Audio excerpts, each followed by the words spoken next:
চট্টগ্রামের পতেঙ্গা উপকূলের কাছে জাহাজের সঙ্গে ধাক্কা লেগে এমভি জায়ান নামে একটি লাইটারের জাহাজ ডুবে গেছে। এই মুহূর্তে পতেঙ্গায় আছেন সহকর্মী ফেরদৌস লিপি। সরাসরি যাচ্ছে তার কাছে।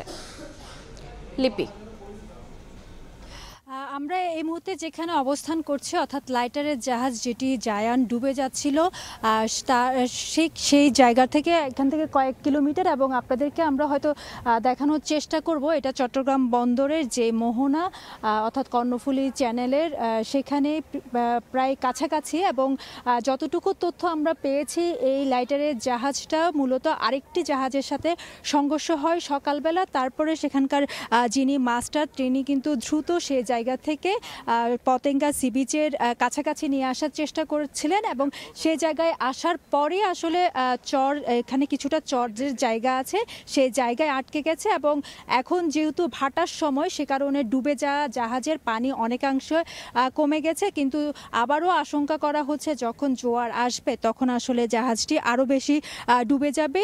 সেই কথাটা কিন্তু এখানে যারা স্থানীয় প্রত্যক্ষদর্শী তারা বলছেন। এবং যে ঘটনাটা ঘটেছে সেটা কিন্তু এই বিচের sea beach Patenga sea beach এলাকায় না, সংঘর্ষের ঘটনাটা আরেকটু গভীর সমুদ্রে ঘটেছে। কিন্তু যখনই জাহাজটা তলা ফেটে গিয়েছে ধারণা করছে মাস্টার, তারপরে আসলে যত দ্রুত সম্ভব চালিয়ে জাহাজটিকে তিনি তীরের কাছাকাছি নিয়ে আসার চেষ্টা করেছেন, এবং আনতে গিয়েই জাহাজটা সেখানে চরে আটকে গেছে।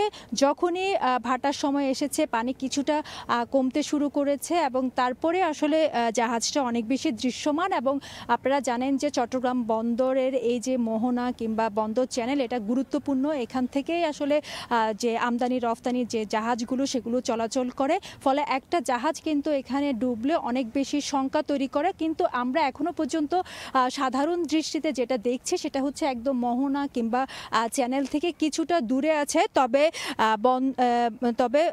তেমন কোনো ঝুঁকি নেই। কিন্তু যেহেতু লাইটারের জাহাজ এখানে ডুবন্ত অবস্থা আছে, এখনো পর্যন্ত লাইটারের শ্রমিক মাস্টার কারোর সাথে কথা বলতে পারিনি, তারা সেখানে অবস্থান করছেন এবং তারা নিরাপদে আছেন বলে এখানে যারা প্রত্যক্ষদর্শী তারা জানিয়েছেন। তো এই ছিল আমার কাছে চট্টগ্রাম পতেঙ্গা থেকে সর্বশেষ। সরাসরি যুক্ত ছিলাম চট্টগ্রামের পতেঙ্গায়।